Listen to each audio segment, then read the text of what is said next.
Mullinger's Weekly Ramble.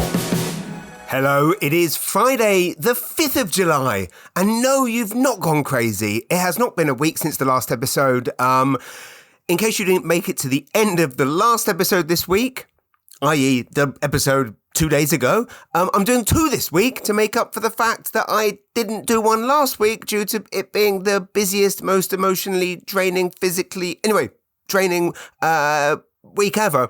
So this week, we're doing 2 episodes because I spent an hour and 10 minutes banging on about everything I've been up to in this week's actual episode. So this is a special bonus Friday episode for you to enjoy just before the weekend. It's like a post-Independence Day podcast. Anyway, the point is that this is episode 18 of Mullinger's Weekly Ramble. It's Friday the 5th of July.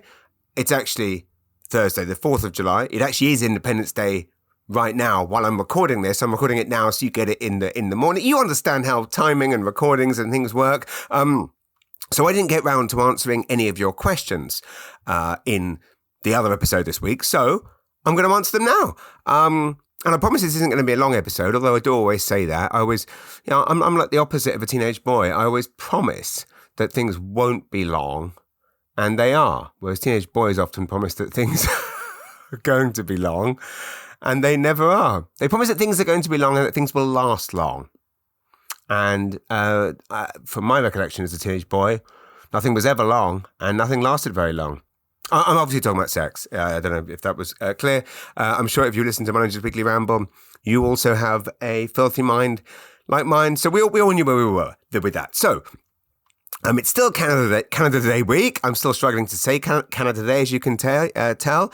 As my good friend, the hilarious Charlotte Flewelling, and I will say, let's face it, I can now pronounce Flewelling. So Charlotte, pat on the back for me. I think I should get a special prize for that.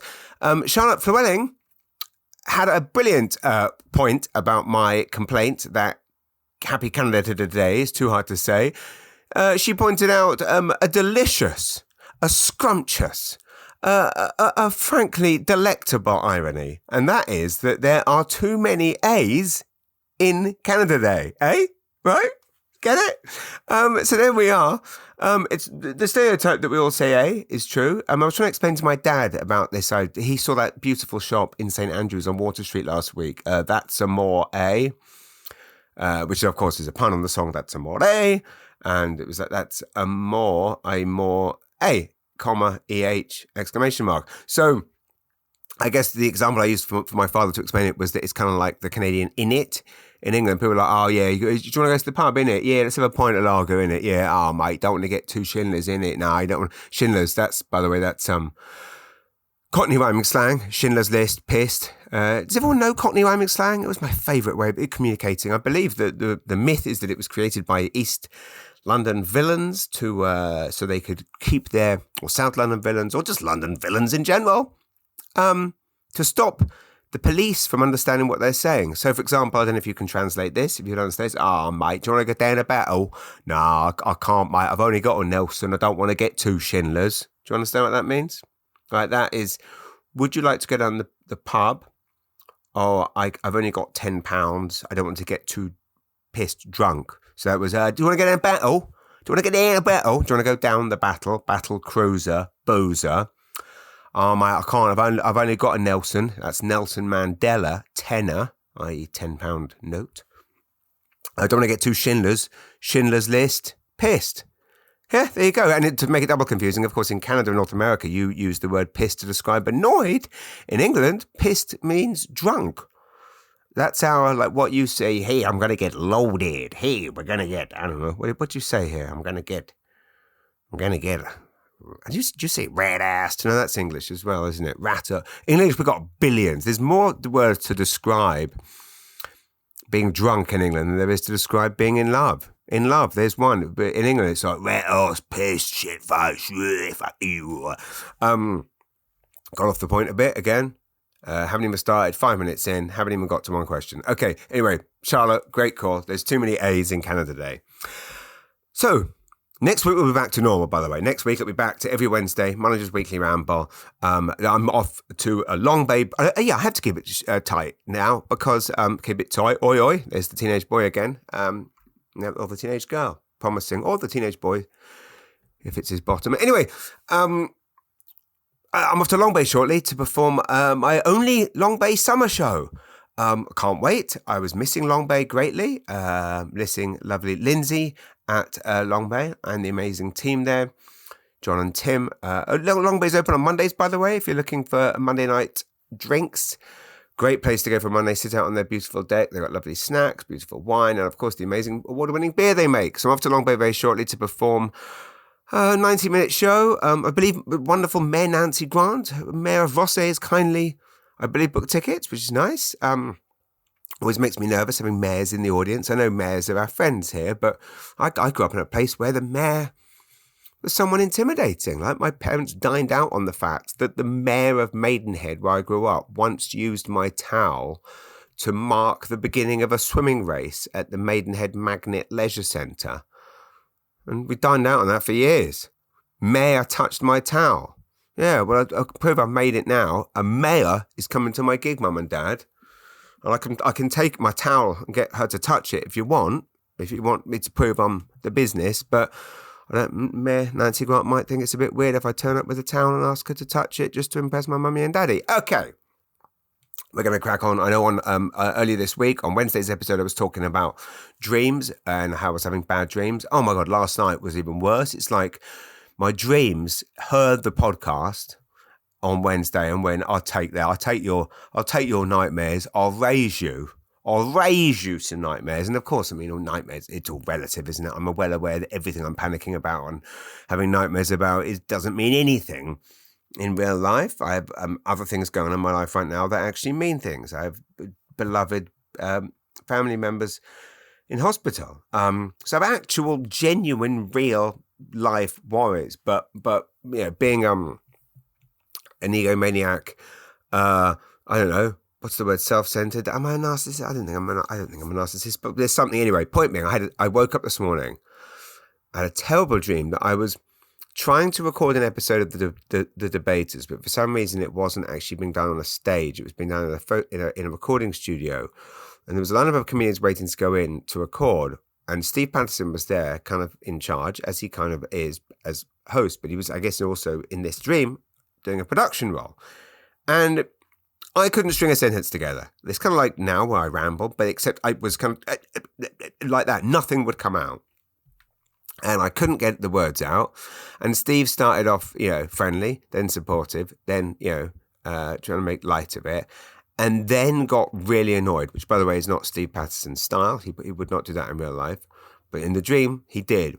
Justifiably, because I was basically wasting, his time, CBC time, studio time, and time is, of course, money, and other comedians were waiting to go in. And long and short of it is, I screwed it up so many times that I guess I was kind of ushered out, ejected from the studio, and I'm basically walking around feeling like I've completely blown my entire career. There's no coming back from this. I couldn't speak. I blew it. Blah blah blah blah blah. For some reason, I'm in Miramichi. Walking around the streets of Miramichi. It didn't look like Miramichi. I just knew it was because the dream told me it was. And Miramichi is where it's one of the few places where I kind of walk around and people are very nice. That they come up and say, like your things. I like what you do. Like as in my comedy, not my things. Not my balls. Not that that's what you were thinking. Maybe your mind isn't as dirty as mine after all. Maybe this is a bit much for a Friday morning. Anyway, point being, the people in Miramichi were, and I was walking around feeling like the biggest failure ever, and everyone's walking up and saying nice things, and which makes me feel even worse. But here's the thing. So the anxiety dream's getting worse. I'm a failure. I need to give up comedy. I can't do anything. But then, as I was saying the other night, I often wake up, and then I'm like, oh my God, thank God that wasn't real. The dream decided that because I often wake up and then am relieved that the dream isn't real. In the dream, I woke up from the dream. No, sorry. In the dream, I woke up thinking, was that a dream? And it wasn't a dream in the dream, if you know what I mean. So the dream tapped into the fact that I sometimes wake up thinking, oh, thank God that wasn't real. But in this case, it was real. So I had double anxiety. And then I woke up for real and for ages thought it was real and then felt huge relief that it wasn't. And I remember vividly about 6:41 a.m. this morning when I woke up for real and had realized that all of these, and there was other things in the dream. It wasn't just this one thing. And when I realized that it was, I was really happy for about 5 minutes thinking this is going to be a great day. But then my brain and the voices in my head reminded me of all the other stupid things that I've done in my life and I'm going to do and things I have failed at and jobs I haven't got and can't get and won't get and my place in the world. And I was back down again. Anyway, but it's been a pretty good day apart from that. So let's get to the questions. I have had a wonderful day. I spent the whole afternoon actually today, Thursday, July the 4th. I know you're listening to this on Friday, July the 5th, but today is July the 4th, Independence Day. Happy birthday, America. Have you ever been to a birthday party for someone that you didn't really like or admire where the person whose birthday it was 110? I'm referring to the president here, not the country. I realise that America's a lot older than that. There's a question, a chicken or egg question. What's older, Joe Biden or America? There's one for you. And then the debate's still hanging over us. I'm going to do some material on the debate tonight. I'll get to the questions 11 minutes in, still rambling. My point is, I had a great day. I went to the Arthur Miller Field with my sons to play soccer or to practice. My son River is a goalie, so we went to practice and we did about 2 hours of practicing. But what was nice was we get there, I drove River and Hunter scooted on his new scooter, and we got there and Hunter's friend Will and his mate showed up, and I just thought, what an amazing place we live, where you make an impulsive decision to go to a soccer field, and not only are you allowed onto the soccer field, and you don't get booted off or ushered off, or the police turn up and say, "Why are you on this field without permission?" You can go on a soccer field, and let's not forget, if you've ever been to the Arthur Miller soccer field, go and check it out. It's like raised up. It's behind Rossay Elementary, would it be? Anyway. It's like raised up. So the other night I was there watching a soccer game actually that Will and Craig were playing in, two friends of mine, and it was so weird looking out. And it's like beautiful views, watching basically as close to professional soccer as you can get. These kids play brilliantly, and then the sun was shining, and it's just trees all around because this field is raised up. And I'm just looking around thinking, my God, if someone took a picture of this, put it in an LA art gallery, someone would go, "What paradise is that? We've got a soccer pitch like elevated, and you can see it's all just trees around, just trees all around, just stunning, magical spot." So that's where we were this afternoon, playing football, soccer. Wonderful. Okay, questions. Here we go. Thanks for these questions, by the way. Sorry it's taken 30 minutes to get there. By the way, Elena Lockhart sent me something hilarious on Facebook. She said, "Are you listening to CBC? Some lady just called in to Bob Osborne, which is CBC Maritimes, to see if she could water her plants with 13-year-old homemade wine that she felt bad dumping out." Bob, he gets all the tough questions. Bob reminded her that it was 12 to 13% alcohol, so he wouldn't advise it. Only in the Maritimes. That is what CBC Maritimes Noon is meant for. Some lady phoning up discovering that she's got 13-minute-old homemade wine is fucking poison. 13-year? I mean, this is not vineyard-made wine that gets better with age. It don't get better with age. Say what you like about homemade wine. It don't get better with age. It's the Biden of... It's the Joe Biden of wines. It ain't getting better. Love Joe Biden. Wonderful man. Again, love seniors. Don't get me wrong. Don't think I'm not being ageist, as we know. My best friends in the world are, and have always been, seniors. But here's the thing. My grandma was my best friend in the world, right? When she got to her late 80s, she started backing out of her driveway without looking. She knocked over a wall at one point. We had to take her keys away, but couldn't tell us. We had to pretend that the geezer that was doing the fixing couldn't get a part for her, whatever it was, Cortina. And poor geezer, he got like angry phone calls from her we couldn't tell her that she couldn't have the car because it wasn't safe for her or anyone else. But here's the thing. I wasn't disrespecting her, didn't stop loving her, right? But there comes a point where you go, you can't be behind a wheel, Grandma. That's the Biden effect. That's the Biden situation, right? Love you, Biden. You're a good guy, right? You lived a good life. Keep living a good life. I hope you live 20 more years on this planet, Biden. 230. But you can't be driving my grandma's Cortina is what I'm trying to say. I remember we would have to tell the guy that, listen, you're going to get some angry phone calls from Shirley Mullinger. She's going to be phoning up going absolutely mental. And I think mental in Cockney Roman slang was chicken oriental, which actually racist. So I take that back. That's just the phrase that was used in the 80s. That wasn't me using. I now remember that the word oriental no longer is to be used. So don't use that word. That was, there you go, public service announcement. That was anti-racism, not actual racism. Also, I didn't have time to process the thought before it came out. I was just remembering a phrase that people used to say in the 80s, but thankfully we're not in the 80s anymore. The only person in their 80s is the President of the United States to bring things back round. So the poor guy at the garage used to get all these angry phone calls from my grandma going, why the hell can you not find the part that we need for my bloody Cortina? And he had to go, sorry, Mr. Mullinger. I'm dreadfully sorry, Mrs. Mullinger. Sorry, Mrs. Mullinger. How did we get onto this? Anyway, thanks, Elena. Elena Lockhart, hats off. Amazing, Elena. Elena done so much for the community over the years and a wonderful, served in politics and I believe sorely missed because she did so much for the wonderful people of Sussex, and I probably continues to do so. Sean Morrissey, you are a beautiful constant of this podcast, and I thank you for sending me a question. You've probably been asked this before, but what was your biggest surprise about Canada when you first came here? And is there anything uniquely Canadian that still baffles you? It is an excellent question. Biggest surprise, how darn big it is, driving for 10 hours and not moving on a map. I knew it was big, didn't really realize how big until, realized that when my brother said he was moving to Kelowna, and I thought, it'd be nice having him close. And then I realized that he was going to be twice as far away as he was when he lived in England. That was a big surprise. That does still baffle me. Obviously, I could go through a checklist of my material, of other things, the directions, the wine. What is there that's uniquely Canadian that still baffles me that I've not done a joke about yet? And I am part answering your question, Sean, for this podcast, and part trying to write some new material.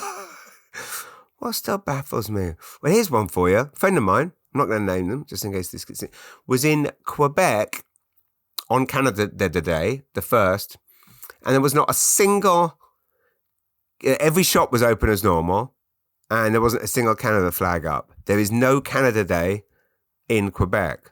So I guess what still baffles me, and I'm not getting involved in nothing, not getting involved in any separatist movement, or not offending anyone, right? I'm on everyone's side here. But I guess what does still baffle me is, are you in it or not? It's a funny thing to me when there's, I guess this is the same everywhere. There's always divisions and boundaries. Oh my God, I've just realized, of course, today, Thursday, when I'm recording this, right now, the Brits are voting to decide who the Prime Minister is. So I guess by now, Friday, if you listen to this, hopefully we will have a new Labour government, first Labour government in 15 years. It is staggering that you look at how much the Tories screwed up England. There was some stat I read, but something like 400,000 people, 40,000, from like 40,000 people or something, 400,000. A significant number, but still a low by comparison number of people were needing food banks 15 years ago when the Tories got into power. It is now something like 5 million. Like the number of people needing food banks has times by 10. That is one hell of a legacy for you all to leave. All 75 prime ministers that you've managed to get through. You've shower of absolute Brexit forcing, lying, Grenfell. I mean, if you want to know everything you want to know about the British Tory government, search Grenfell fire. And basically, the Grenfell fire, unfortunately, I would say, is not only one of the Britain's greatest ever tragedies, but also arguably the definitive and ultimate and perfect epitome of the legacy of the Tory government in England. Okay, next question. Ian Johnson. Thanks. I hope you're well, Ian. Ian, wonderful man, lives in St. Stephen, works for those beautiful people at Ganong, world-class chocolatiers, world-class employers here in Atlantic Canada. If you're looking for gifts to buy for anyone, please buy Ganong products. That was me talking, not Ian's question. Ian's question, was the Canadian citizenship process easier or harder than you imagined? Well, things are always harder than I imagined, if you know what I mean. What did you have to do for it? About to take the plunge myself. Oi, naughty, naughty. You have to live here for a minimum of 5 years, which I know you have in. You have to cut a check for about $500, probably $1,000 now. They're probably going to keep doubling it because, Trudeau loves taking money to give to weird things. It was kind of what I expected, honestly, and it's one of those things, like everything in life. And I'm not going to make a weird sex analogy of this, but you think it's going to take forever, but it doesn't, and it feels like a massive ball ache. But then suddenly it's done. I mean, I've had my passport now for 3 years, but yes, at the time when I was trying to get it, it was a real pain in the backside. The best advice I can give is the citizenship test seems very hard. Oh my God, I'm like a carry-on from like a bloody Benny Hill sketch here, aren't I? No one can say anything without me coming up with the dirty. That's circus, isn't it? What's the Benny Hill theme song? Anyone remember? No, that's just the slow, sinister version of the circus carnival theme song. Why can't I? No, that's also just a faster. Okay, it's kind of what you imagine. It drags a bit, but you know what? They want us to be citizens. They make it a bit annoying. The most annoying thing also. So, best advice I can give is do the mock citizenship tests online. It's a very helpful way to learn. You kind of learn the pattern of how they ask the questions. They're obviously multiple choice. The annoying thing they do is they spring the citizenship test on you very quickly. You apply, you fill out all these millions of forms. Nothing happens for 6 months. And then suddenly they say you want you to do the test next week. And you say, okay, send me the book. And they say it's going to take 3 weeks to arrive. Here's a PDF. And you say, I don't like to read things on a PDF. I want to read a fucking book. I don't want to bloody stare at a screen to learn. I fall asleep of staring at a bloody screen.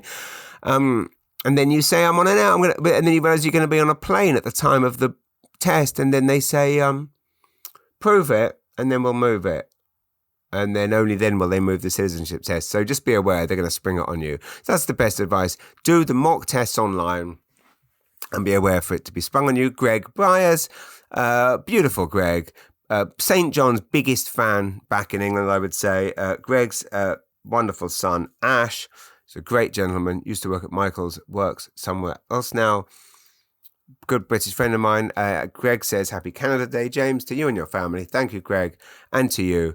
I hope one day you will move here, and because Canada needs more Brits like you, people that love St. John and love Canada. Dylan Levine has written a Hawk Tuah, which I now, at the time I read it, I knew there was this meme / trending / do we all know about Hawk Tuah? If you don't, Google, it's HAWKTUAH. It's quite a phenomenon, which I kept seeing popping up everywhere, but being old, didn't quite understand. But luckily, Vanity Fair did an article for old people explaining it. And essentially, it's one of these modern TikTok viral phenomenons whereby a girl is kind of doorstepped in the street. It's not called doorstepped anymore, is it? Someone comes up to interview her in the street. She's asked a question. She responds.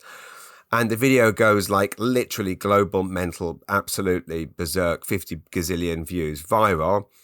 And there's a billion memes created. She becomes famous overnight, starts ingeniously, quickly flogging merch, and will be hugely famous for 5 minutes. Everyone's going to forget about her, and in 10 years' time she'll pop up on some reality show, and everyone will be like, "Oh, do you remember the Hawk Tuah girl?" But it's not Hawk Tuah, it's Hook. And what it refers to is, and forgive me, this is slightly filthy. I hope you're not listening to this in the car with a family, but I'll do it in a delicate way, so don't worry too much. But she was asked what technique or what trick gets men going, what gets men very excited. And she said something about, you grab the member and you'd go. What was her exact words? She said something like, her real name is Hayley Welsh, by the way. And I will say, it's so mad the world's gone. Within minutes of her becoming famous, is the thing. She basically says, grab a gentleman's member and go on it, which I guess means, hawk up, phlegm, and then spit on the member. That's not something not that you care, or this is a clean podcast, so not that anyone's asking me if this is something that I don't really want phlegm anywhere on me. Thank you, Hayley. She sold something like 65 grand's worth of Hawk Tuah merch. She's selling Hawk Tuah hats, 24 hats. And because it says 24 on it, like meaning she's like going for president, people then started like saying that she supported Trump, and then she said, I don't support Trump, and then they said she supported Biden. That's how desperate we all are to find. I know. Just me explaining that is exhausting. The world has gone absolutely. I won't use the anyway. It's gone mental. Janice McAdam, thank you for your message. It says, Happy Canada Day to you and your family. Hope you had a great day. So how did your visit go with your dad? I'm sure he had a great time. Other than time change, lol. Yes, that actually was a struggle. Is his sense of humour like yours? He must be proud of you. Love your rants, James. Keep on being you. Thanks, Janice. I will definitely keep on being me, despite the voices in my head telling me not to. My dad had a great time. Thank you for asking. He did not feel well. He was worn out. He turned 73 while he was here. He felt a lot older, but still, and he would not want to be president of the United States. He would barely cope with the drive to Dorchester to watch me perform in a pub. So I don't think he would want to try and rule America. But he had a good time. Our sense of humour can be similar. It can also vary. But yes, there are things that he and I both, I remember some of my earliest memories, he and I hysterically laughing at things together.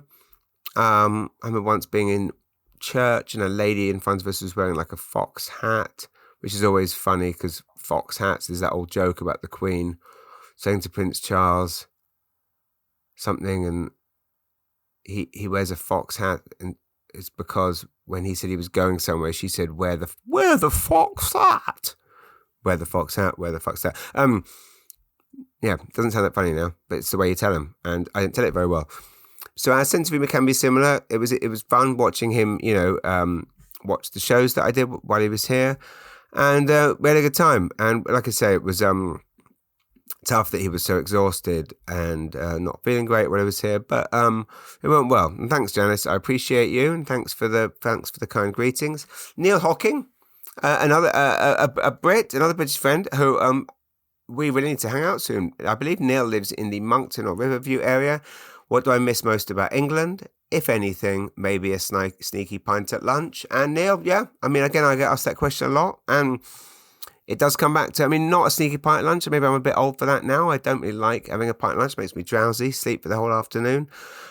But maybe a non-alcoholic sneaky pint at lunch. But yeah, the drinking culture, watching the footage of the England games and when the goals get scored, and just being in a British pub for that. This Saturday's England Euros game against Switzerland is at 5 p.m. on a Saturday British time. What could go wrong?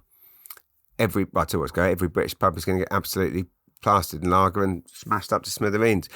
If we win, the fans will go mental, and if we lose, they'll go mental.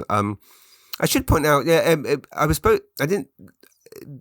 wonderful Vicky Hogarth at CHCO, which I'm sure many of you know, is the Charlotte County television channel. And I've talked about it before on stage and possibly on this podcast about what a phenomenon it is as one of the only independent news television channels, and indeed online, anywhere in Canada.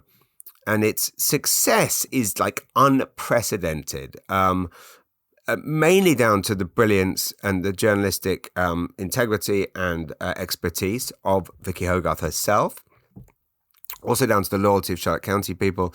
Here's a stat about CHCO, which I read or have heard or possibly have made up, but it does sound quite accurate. And that is that CHCO is proportionately one of the most watched channels in the world, because Charlotte County is the most fiercely loyal, community-driven place possibly in the world, I would say, from my experience, and certainly from my experience at last week's Southwest Business Summit. And as a result, they all love what's going on in their community. It's why they're able to do such amazing things like their Canada Day celebration, where a town with a population of 2,000 can attract 10,000 people. Obviously, tragically, there was a power cut, which Amy Power has a lot to answer for, and Brad Henderson is on the case with that. But they watch. What I'm saying is about 70% of people in Charlotte County watch CHCO. There's nowhere else in the world that 70% of a population of a town, whether it be Boston or a small town in Massachusetts or a small town in Colorado or whatever. I don't know if you have towns in Colorado. I don't know. What I'm saying is that there's not many there's different channels all over the world. There's nowhere else where there's so many people I watch. So very soon I'm actually working on a feature for Maritime Minute magazine about CHCO, the success of it, how it's grown, how they were blessed to have this amazing, fearless leader and icon in Vicky Hogarth. But Vicky sent me a list of questions that I was going to do on CHCO, and at some point I will be doing them. But I'm going to answer the first two now exclusively as a teaser, and then you will all see me on CHCO soon, and you'll also read my feature on CHCO in a forthcoming issue of the Maritime Edit. Where is my happy place? Well, interestingly, it is St. Andrews. Where's my favourite local spot to be alone? I can tell you this. It is the dog park, East Riverside Dog Park near my house, where I walk to, sometimes with my dog, sometimes alone, and there's a little beach there, and I sit there sometimes and look out at the view. And I have a beach opposite my house as well, but I go to this one and I sit and look at that view, and I feel truly happy. Thought it clears my head, and I've been going there on my own for 10 years. Actually, my first week living there 10 years ago, when I felt quite sad, was missing people, when if I'd make the right decision. Oh my God, these questions are so good, and I will be answering them in detail on CHCO. What's the most adventurous thing I've ever done? Possibly leaving a life and career behind in England and moving to a small town in New Brunswick, but I would have to say it would be when Lachlan O and Steve Foster and Greg Hemmings at Hemmings House somehow convinced me to climb that huge rock at Cape.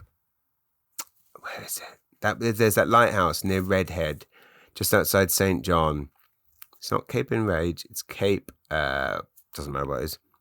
It's there. If you want to know where it is, message me. But it's in the. If you want to, it's in the movie City on Fire, which those three brilliant creative gentlemen, and Megan, by the way, Megan Thulson, who literally who produced it and was a master of it. There were so many amazing people involved, but the four of them convinced me somehow to climb this rock, and I'm terrified of heights.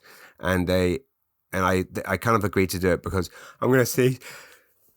I do apologize about that, but we don't edit this, so there's my sneeze. Some of you are going to be wondering if they say a sneeze is 1/1,000,000th of an orgasm.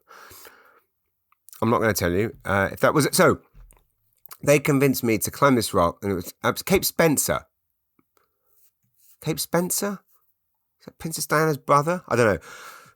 Lord Spencer, whatever. I think they convinced me. I would say that's the most adventurous thing I've ever done because I'm terrified of heights. I can't believe I did it, and I kind of only did it because they had the cameras running for this documentary, and I believe we might have actually, even though in the show, in the film, it's to depict the night before Harbour Station. I think we filmed it possibly after the show, so I'd already done the gig. So I think I'd kind of thought, if I'm going to die, it may as well be on camera, right? True show. That is an artist through and through. That is true performer. If I'm going to die, I want it to be on a stage or on a rock. And at least we'd done the gig, so I'd played a big arena, proved I could do it. So therefore, if I'm braying bread, and that's dead in Cockney rhyming slang, that's it. Maddie Clark posted something lovely, which Maddie Clark, I believe, you kindly booked tickets for your father for Father's Day to come to my show tonight, or if you're listening to this on Friday, which you are, because this isn't going out till tomorrow. Last night, she posted something I thought was lovely on Facebook, and I'm sure she won't mind me reading it out because she posted it. She posted this. A big shout out to all the kids who didn't win an award, make honour roll, or barely made it through the school year. A big hug to the mums, dads, grandparents, caregivers and foster parents who stuck by them as they manoeuvred the school year as best they could. To the kids that didn't get invited to the prom, didn't get a scholarship to college, I don't know why I'm so upset, and or have to go straight to work out of high school. You still did it. You still reached your own amazing milestone, even if it isn't recognised. You are still worthy of a pat on the back and a Facebook post with people talking about how amazing you are. Some kids have to work twice as hard as other students just to get a C. I'd say I worked 10 times harder to get an F, or in some cases an ungraded. But the point stands. Their achievements deserve recognitions. Don't forget those kids. Kindness, creativity and generosity, those attributes sadly don't get the accolades they deserve. Sincerely, a mum and an educator. Those are beautiful words, Maddie. I think I might read them out on stage tonight with your father in the room. And we all rightly celebrate success in schools, and don't get me wrong, schools are much more inclusive now, and sometimes too inclusive with the awards for everyone type things. But there are still children being left behind or not ticking the kind of laid out boxes, the athlete or the science champion or the spelling bee king queen. There's still children that don't fit the mold. I was that child, didn't fit any single mold, possibly still don't. Just managed to find a job that involved me being able to be an oddball and people like you kindly listening to me. So big shout out to those kids. Because again, we're not saying don't work hard, but there are kids out there who didn't pass any of their exams this year, struggled in different ways, possibly, who knows? There's kids who weren't even given the chance to because of different things going on in their lives or at home. And it's massive shout out to you guys.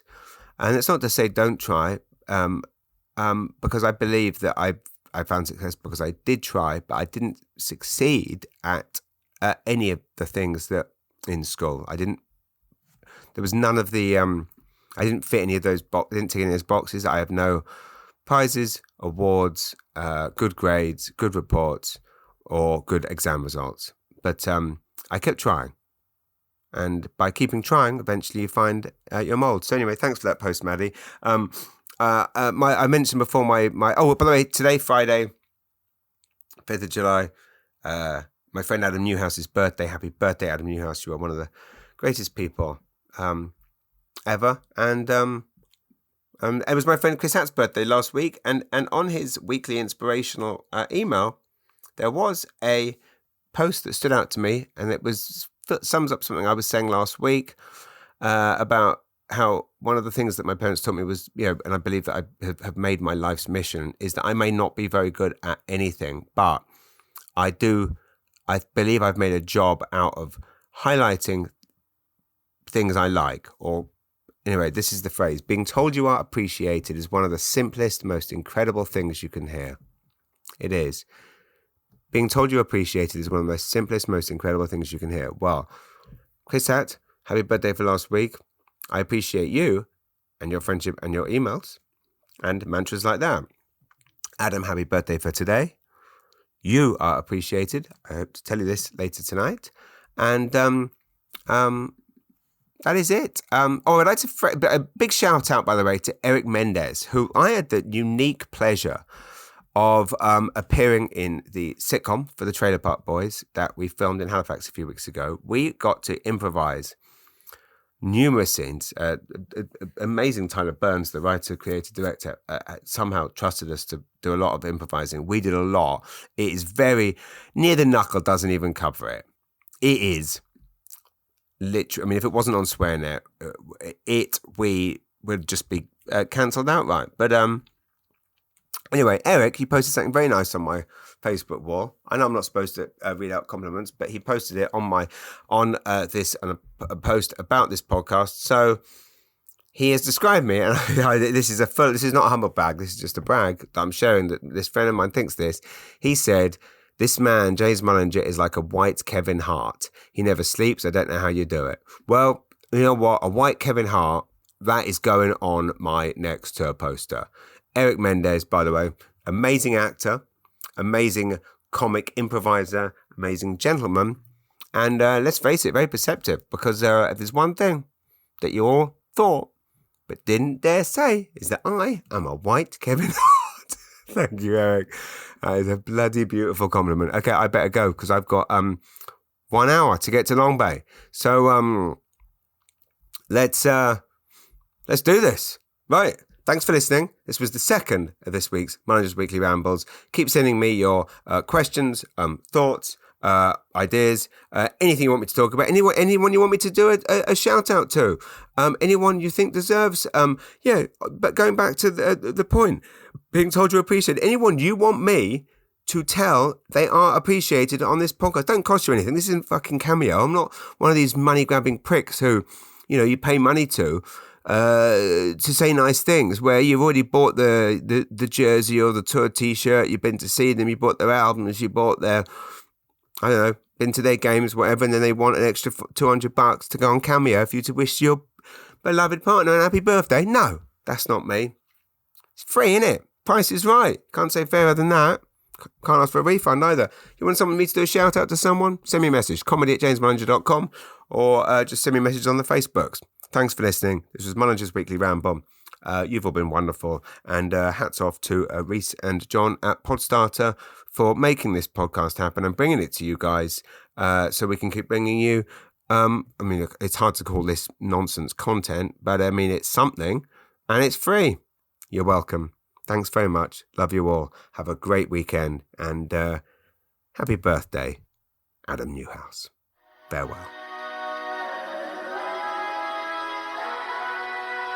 Mullinger's Weekly Ramble.